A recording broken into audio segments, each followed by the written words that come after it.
Zacarias 14:16 diz: todos os que restarem de todas as nações que vieram contra Jerusalém subirão de ano em ano para adorar o Rei, o Senhor dos Exércitos, para celebrar a festa dos tabernáculos.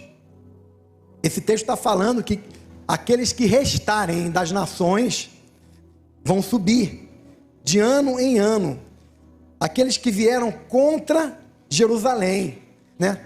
Muitos povos, muitos países, eles vão subir contra Jerusalém e vai morrer muita gente. Então, aqueles que restarem das nações, porque uma grande quantidade terá morrido naquela batalha, né, conhecido como Batalha do Armagedon, e nós vamos mencionar mais adiante. Os que sobreviverem das nações, eles vão de ano em ano em Jerusalém celebrar a festa dos tabernáculos. E o tema que eu quero compartilhar é Festa dos Tabernáculos, uma leitura profética. No capítulo 23 de Levítico, a Bíblia fala... Abre para mim aqui, por favor. Coloca ele no copo. A Bíblia fala sobre as festas que deveriam ser celebradas pelo povo de Deus. 7 festas deveriam ser celebradas pelo povo de Deus, e dentre elas está a festa dos tabernáculos.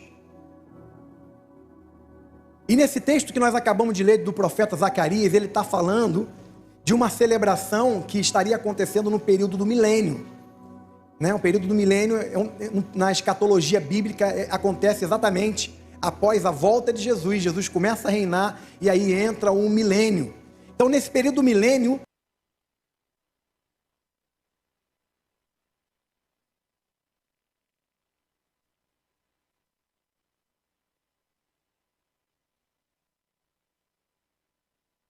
não temos a obrigatoriedade de celebrar a festa dos tabernáculos, porque essa lei de celebrar a festa dos tabernáculos e as demais festas foi dado para Israel. Mas nós, quando conhecemos o significado que representa, a gente ficou tão tocado, tão empolgado, que a gente celebra de forma emprestada, né? Porque o verdadeiro significado dessa festa é Jesus Cristo. E se tem Jesus Cristo na parada, irmão, tô dentro. Amém? Então as nações vão ter que celebrar também, né, no período do milênio. Não vai ser mais apenas a nação de Israel, mas todas as nações terão que celebrar. E as nações que não celebrarem vão ser punidas. Não vai ter chuva, né? Vão ser punidas de alguma forma. Todas as festas bíblicas de Levítico 23 foram ou já terão sido cumpridas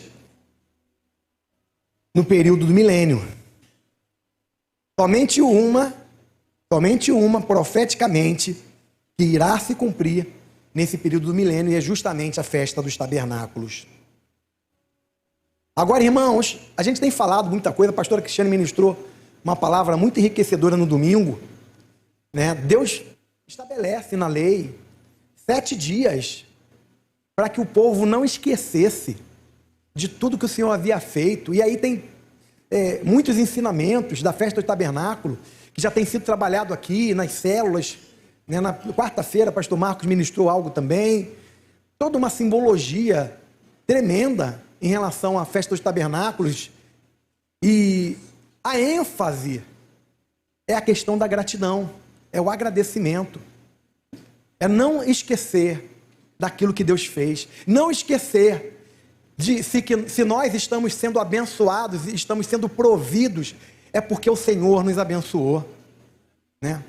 Não é o nosso braço forte, não é a nossa capacidade de adquirir riquezas, não é a nossa formação profissional, não é porque o mercado está favorável para a sua qualificação, não é o Senhor, né? É o Senhor que abriu essa porta, que você, no local que você trabalha, é o Senhor que tem suprido você, é o Senhor quem te dá o pão de cada dia. Jesus nos ensina a orar na oração do Pai Nosso: o pão nosso de cada dia dá-nos hoje, porque se Deus Pai não nos der o pão de cada dia, a gente não tem o que comer, não é mesmo, irmãos? Então essa festa nos chama a atenção o quanto Deus valoriza a gratidão e o agradecimento. estabelece um dia, uma festa, em que nesses dias o povo vai ser agradecido. Olha só, irmãos. E aí a Cristiane ministrou semana passada, ela falou que Deus fez isso é porque a gente precisa, né? A maioria de nós não é espontaneamente grato. A maioria de nós não somos espontaneamente gratos, né? Precisamos ser ensinados. E Deus tem trabalhado isso na nossa vida por meio da sua palavra.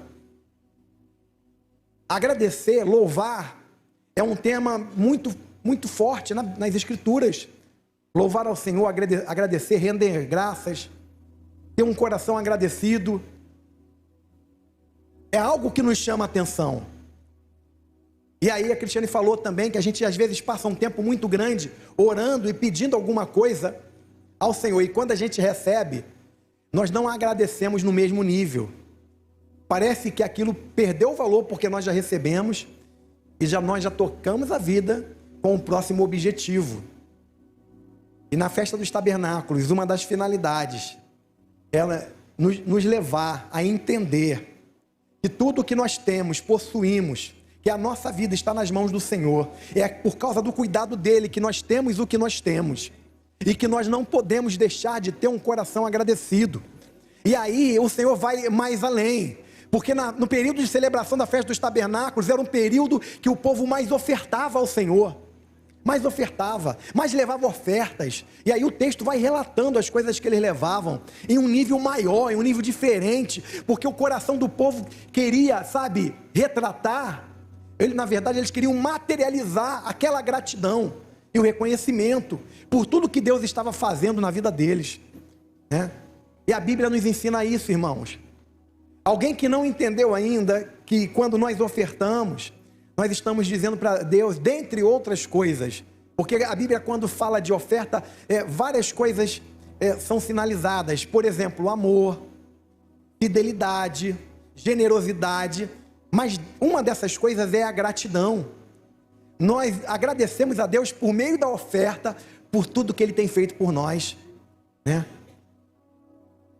Em toda a Escritura, a gente percebe esse ensinamento. Jesus, quando foi ser consagrado, ele foi circuncidado ao 8º dia e foi ser consagrado. O texto diz lá em Lucas, eu não vou ler, mas que Jesus ao 8º dia ele foi ser consagrado e circuncidado. E aí José e Maria levaram uma oferta, de acordo com Levítico 12:8. Na parte A de Levítico 12:8 diz: mas se em sua mão não houver recursos para um cordeiro, porque a oferta era um cordeiro, mas nem todo mundo tinha condições de dar um cordeiro. Então o que Deus fazia? Deus viabilizava para que ninguém deixasse de ofertar. Como é que Deus fazia? Você vai dar a oferta de acordo com as suas posses. Jesus era de uma família pobre, José e Maria não tinham recursos financeiros, então José e Maria levaram 2 pombinhos ou 2 rolas e apresentaram ao Senhor em gratidão pela vida de Jesus, em agradecimento pela vida de Jesus. Nós vemos também na Bíblia que os leprosos, quando iam se apresentar ao sacerdote, eles levavam oferta ao Senhor, e aí a oferta tinha várias conotações: oferta de sacrifício, oferta de expiação, mas um dos objetivos da oferta era justamente agradecer a Deus. Logo, o ensinamento que a gente extrai é que nós precisamos aprender cada vez mais que Deus se agrada quando nós agradecemos a Ele por meio de oferta. Porque falar é mais fácil, não requer tanto de nós, mas entregar uma oferta vai requerer realmente um coração agradecido. Você está entendendo?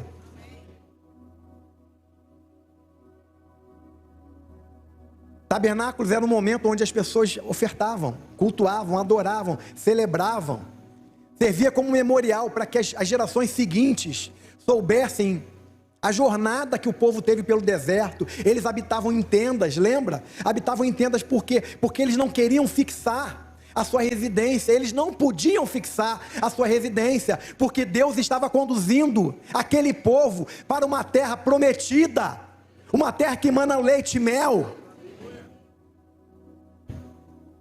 Isso diz alguma coisa para você hoje na nossa realidade? Deus está nos conduzindo. Nós não temos aqui uma cidade permanente, como diz o escritor de Hebreus.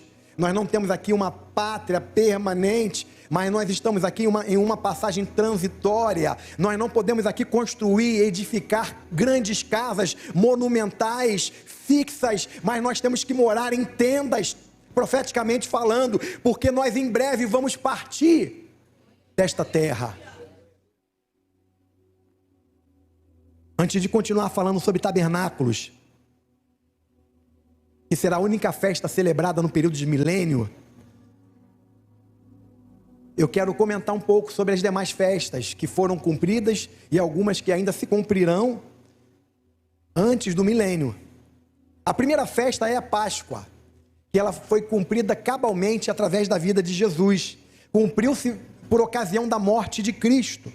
1 Coríntios capítulo 5, versículo 7. Livrem-se do fermento velho, para que sejam massa nova, sem fermento, como realmente são, pois Cristo, nosso Cordeiro Pascal, foi sacrificado.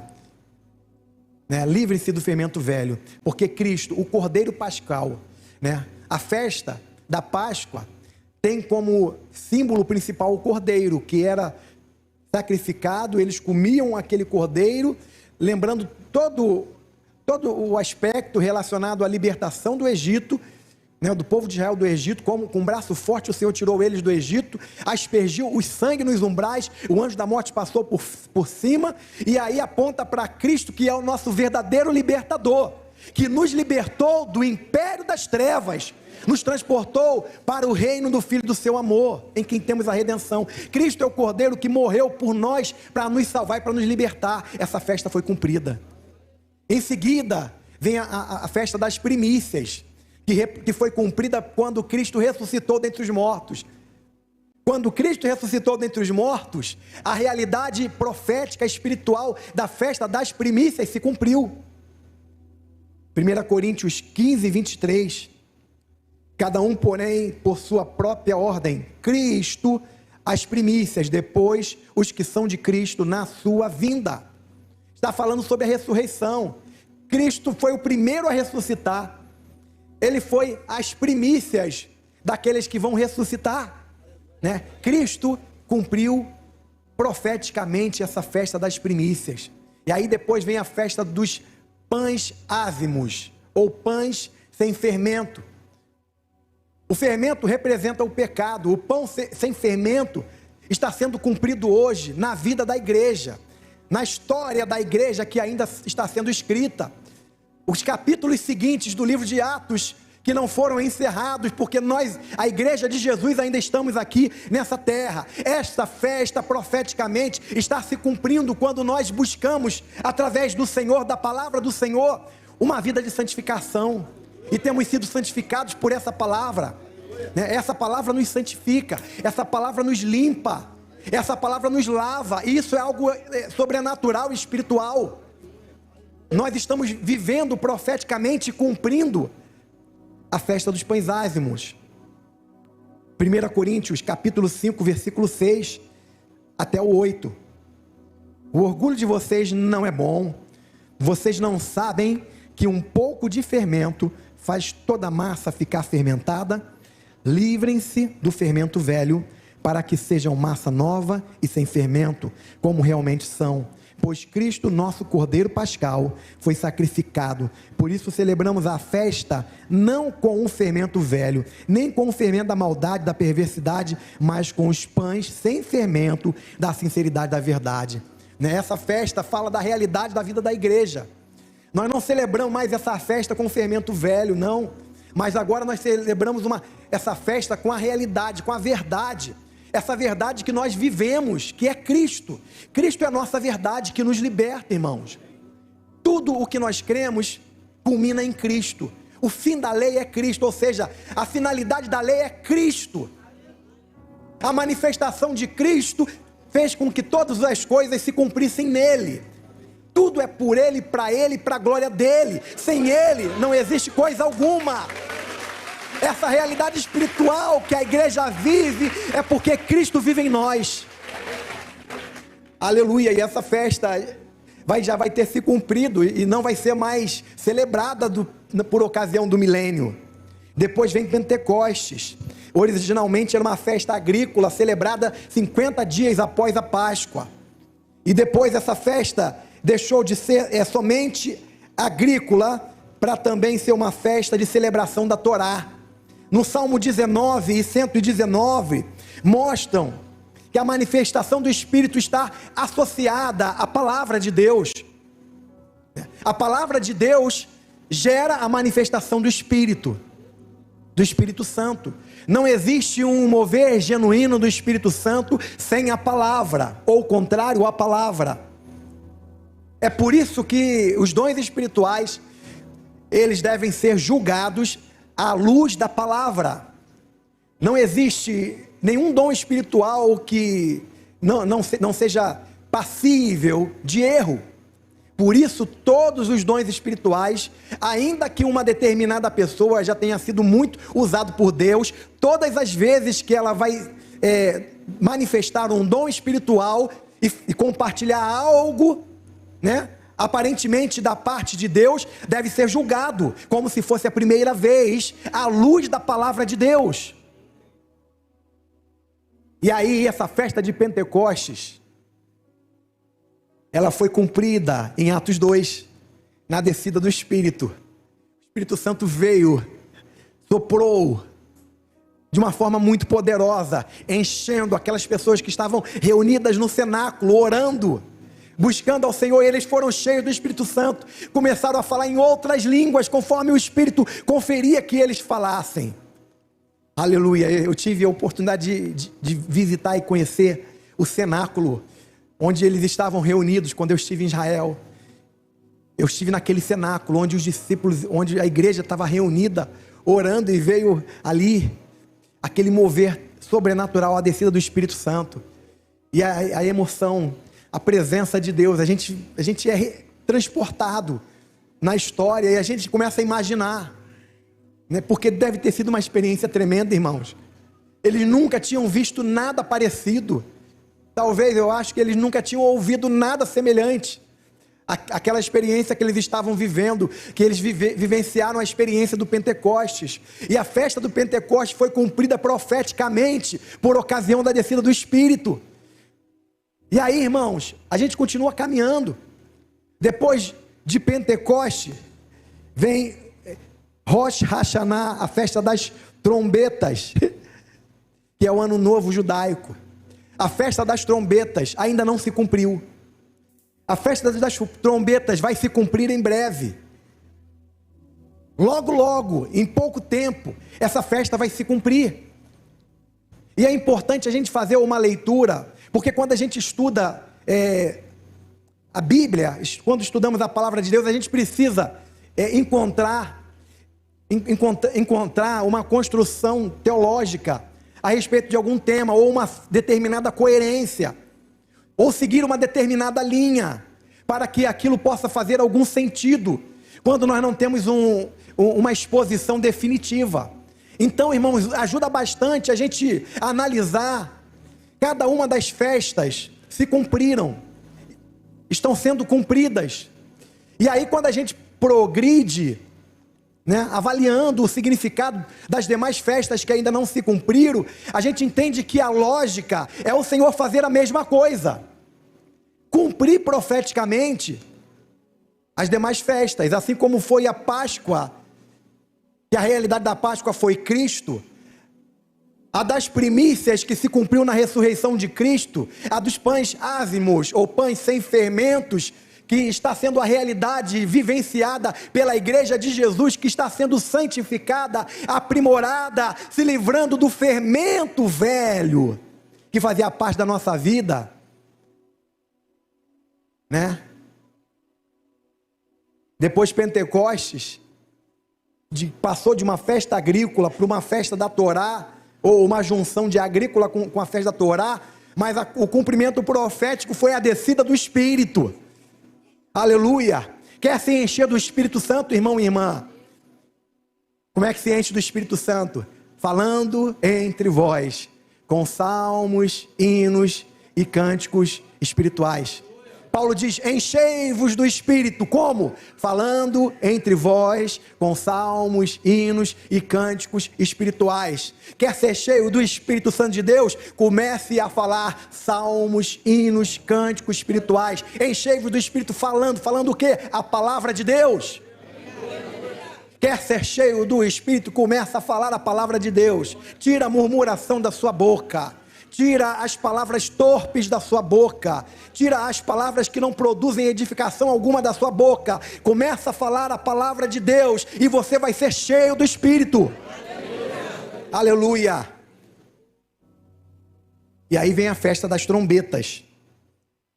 1 Tessalonicenses 4, 16 e 17. Pois dada a ordem com voz do arcanjo e o ressoar da trombeta de Deus, o próprio Senhor descerá do céu e os mortos em Cristo ressuscitarão primeiro.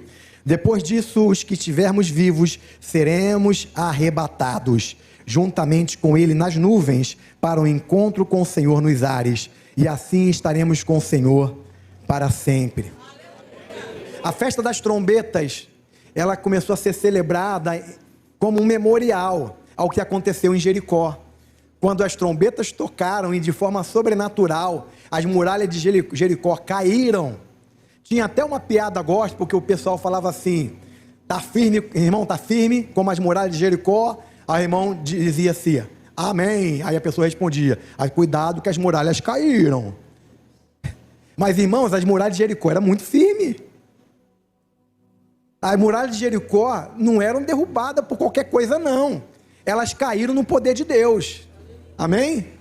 Se for para cair no poder de Deus sendo ministrado, amém. Amém?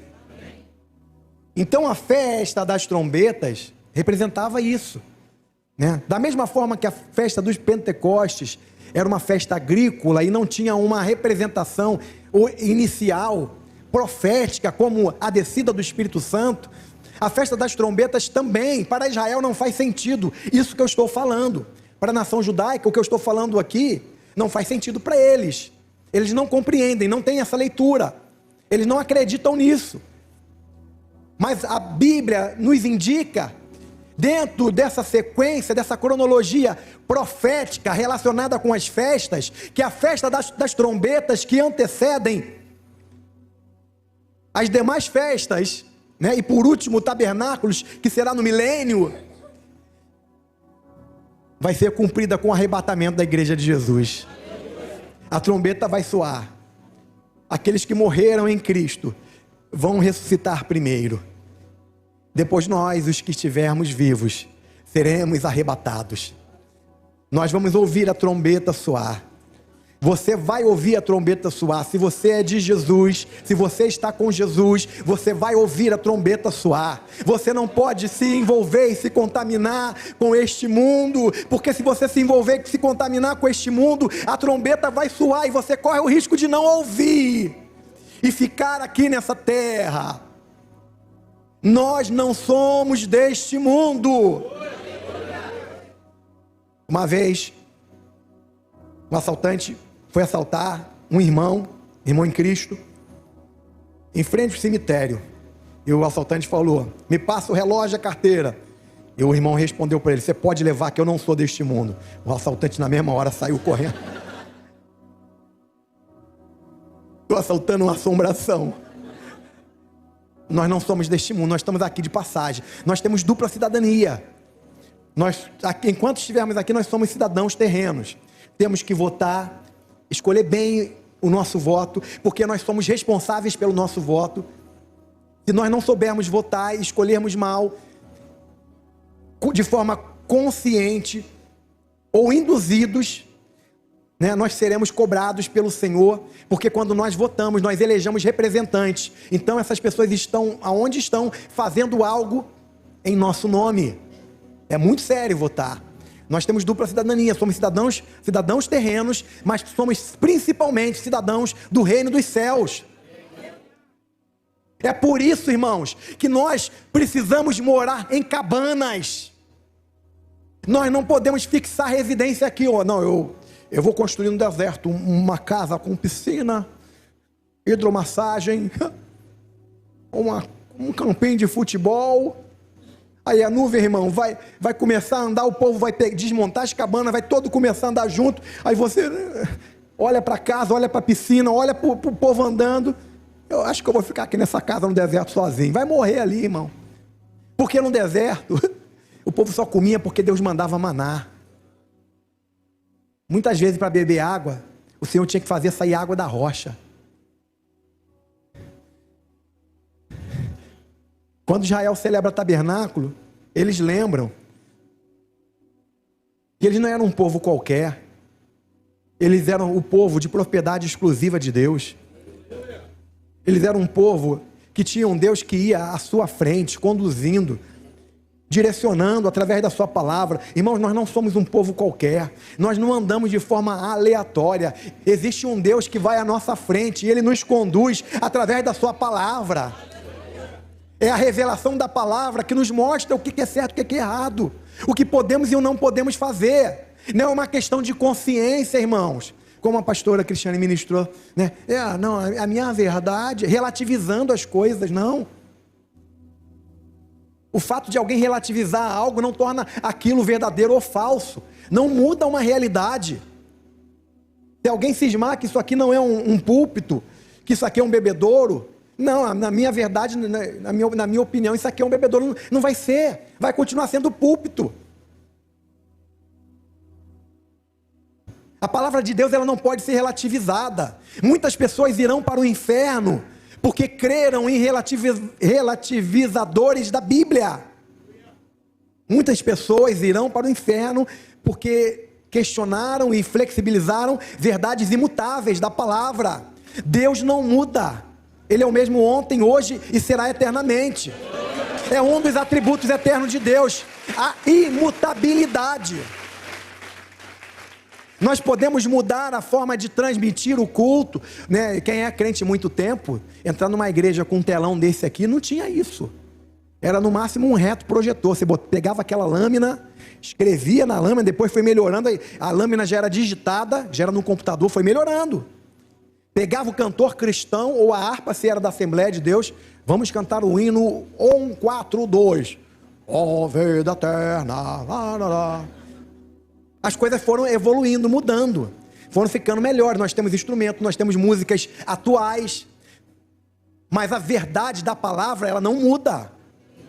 Você podia cantar, mas você estava cantando a palavra. E hoje você vai cantar, mas é a palavra. Nós não podemos cantar uma outra coisa porque nós temos um ritmo diferente. A palavra, ela é inflexível. Você está entendendo? O mesmo Deus que ama e perdoa todas as coisas, Ele é irredutível no que diz respeito à sua palavra. Um dos atributos eternos de Deus é a sua justiça, e em sua justiça, Ele não pode contrariar a sua palavra. Você sabe por que Jesus morreu? Porque a palavra de Deus disse que o homem pecou, o homem tinha que pagar, o homem tinha que morrer. Deus não pôde ir contra a sua palavra. Então Jesus teve que se fazer homem, para que a palavra de Deus não fosse contrariada. E aí Jesus viveu como homem, ele sofreu como homem, irmãos. Ele sentiu a dor que qualquer homem sentiria. A angústia, a agonia da cruz, a dor da cruz, o desespero da cruz. Jesus sentiu, porque Deus não pode ir contra a sua palavra. E na palavra de Deus, Deus disse, olha, aquele que crê em mim tem a vida eterna. Quem crê no Filho tem a vida, mas quem não crê no Filho, a ira de Deus permanece sobre ele. Deus não pode se opor à sua palavra.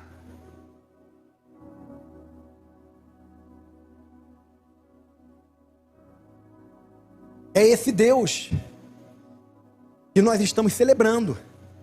Porque em tabernáculo fica evidente que nós não temos que nos apegar às coisas materiais. Em tabernáculo fica evidente que aos olhos do Senhor nós somos iguais.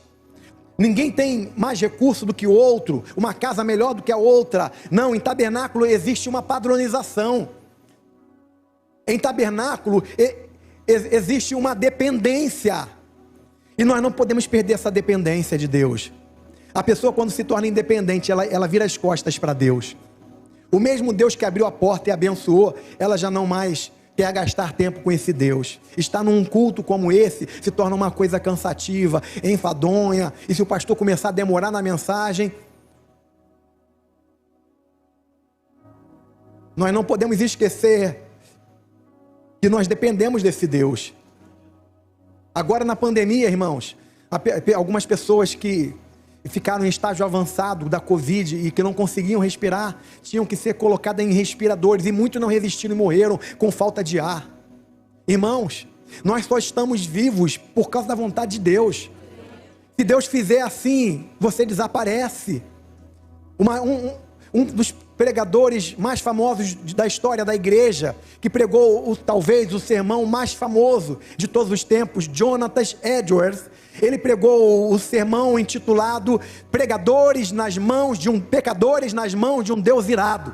E ele pregou aquele sermão, e ele era um homem de oração.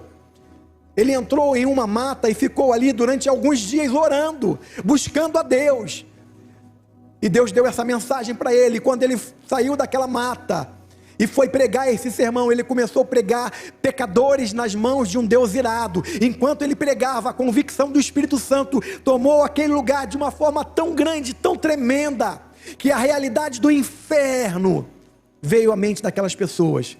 E elas começaram a se segurar nas pilastras, desesperadas, com medo de caírem naquele exato momento no inferno. Enquanto ele pregava, ele dizia: nós somos como uma aranha nas mãos do homem, assim somos nós nas mãos de Deus.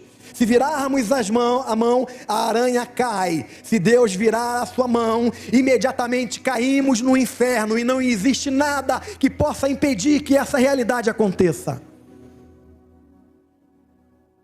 Nós pregamos a palavra, porque a palavra de Deus ela promove esperança. As boas novas promovem esperança, a esperança da salvação, onde nós, pecadores, através da fé em Jesus, podemos ser perdoados, lavados e salvos pelo sangue de Jesus.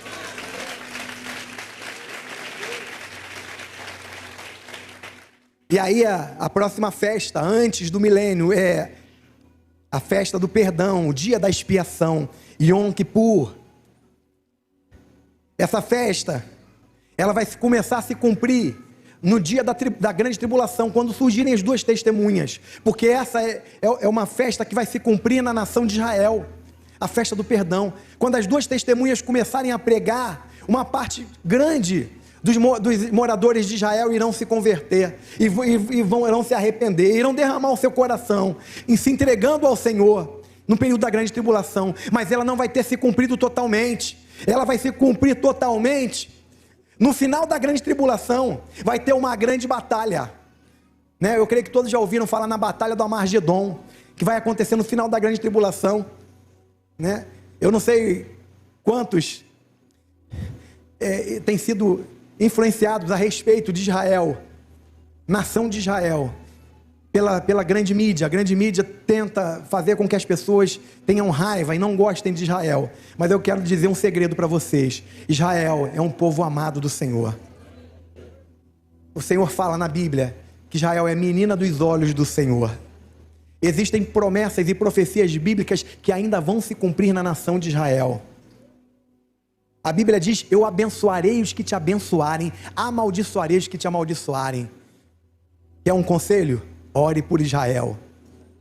Ore por Israel. Aqueles que orarem pela paz de Jerusalém vão ser abençoados. Aleluia.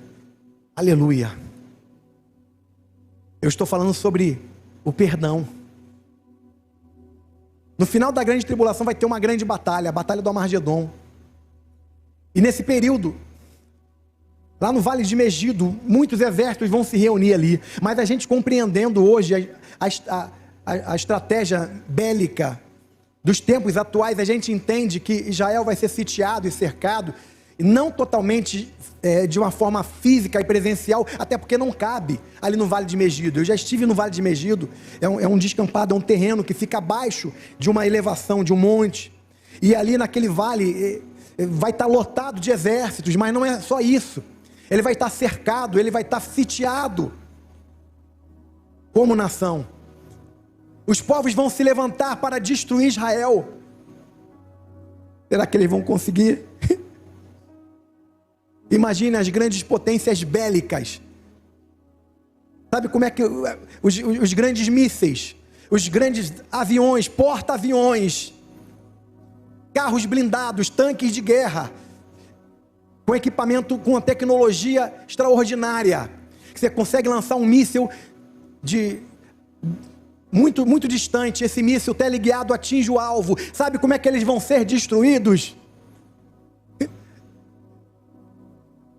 Vai aparecer um homem montado num cavalo branco, com um exército juntamente com ele. Ele vai estar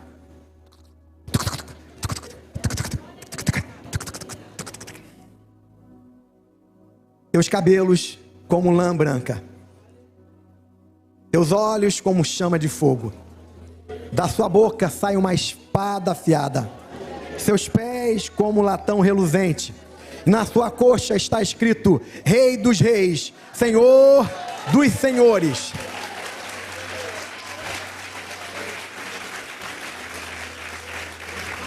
Esse cavaleiro vai neutralizar e destruir. Por isso que nós lemos o texto e fala das nações, aqueles que restarem das nações, que vai morrer muita gente dos inimigos de Israel. Aqueles que restarem vão ter que ir celebrar tabernáculo, e se não forem, vão ser penalizados. Os que restarem, porque vai morrer muita gente.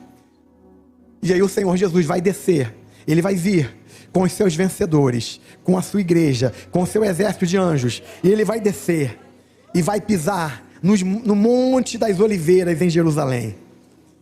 Aquele monte vai fender. Os judeus, os israelenses, eles vão ver a Jesus. E aí entra o texto de Zacarias 12:10.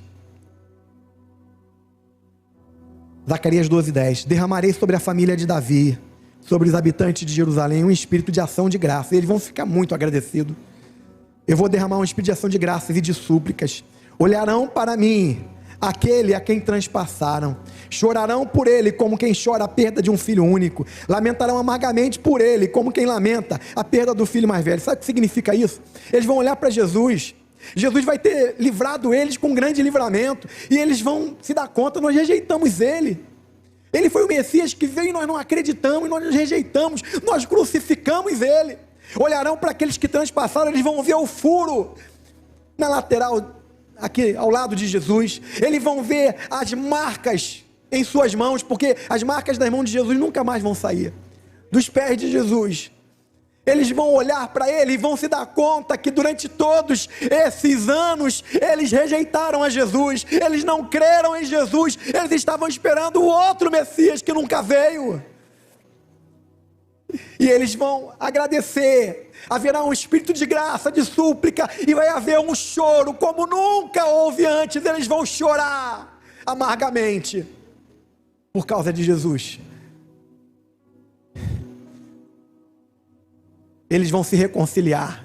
Eu estou falando da nação de Israel. Haverá reconciliação. Essa festa do dia do perdão vai se cumprir profeticamente, totalmente, nessa ocasião. E aí, para terminar, só resta a festa dos tabernáculos. Jesus vai vir reinar sobre a terra por 1000 anos. Irmão, só para você entender, na escatologia bíblica, tem o reino milenar. Depois do reino milenar, tem o juízo eterno. E vem depois o estado eterno. Mas nesse período pós-grande tribulação, inicia-se o reino milenar, onde Jesus estará reinando sobre a terra. Jesus vai reinar sobre a terra, juntamente com a igreja, juntamente com os mártires da grande tribulação, aqueles que morreram e não receberam a marca da besta. Jesus vai reinar né? Muitos daqueles que sobreviveram estarão aqui, e todos terão que levar ofertas, por ocasião da festa do tabernáculo. Mas nesse período, não haverá maldade, não haverá crime, porque o reinado de Jesus será um reinado perfeito, mas as pessoas ainda terão a liberdade de não crerem nele, durante esse período, de não o aceitarem nesse período, e é por esse motivo que alguns não querem ir, não vão, e aí vão ser penalizados, porque ainda não chegou o fim de todas as coisas. Mas haverá um tempo de celebração da festa dos tabernáculos, nesse período, no milênio, Jesus estará presente, haverá uma grande alegria. Você imagina, irmão, a alegria que a gente está tendo hoje aqui, cantando, dançando, adorando, celebrando, você imagina isso com a presença literal de Jesus? Aleluia, glória a Deus. A festa dos tabernáculos é profética, irmãos, é por isso que nós celebramos aqui, não é obrigatório, essa não foi uma festa instituída para a igreja, mas nós fazemos questão de celebrar, amém? Você entende isso? Que pode ter aqui o pastor está celebrando a festa do tabernáculo, por que então que ele não celebra a festa dos tal? Se a gente quiser celebrar a festa dos tal, a gente vai celebrar também, mas a gente não abre mão de celebrar a festa dos tabernáculos, porque essa festa nós vamos celebrar durante o milênio, quando estivermos com o nosso Senhor e Salvador Jesus Cristo. Essa festa dos tabernáculos nos lembra, e aí eu quero enfatizar para terminar, que nós devemos habitar aqui em cabanas, porque a qualquer momento nós estamos partindo. Você pode dar um glória a Deus bem forte? Aleluia. Você pode aplaudir a Jesus? Aleluia. Glória a Deus. Todos os que restarem de todas as nações que vieram contra Jerusalém subirão de ano em ano para adorar o Senhor dos Exércitos, para celebrar a festa dos tabernáculos. Eu quero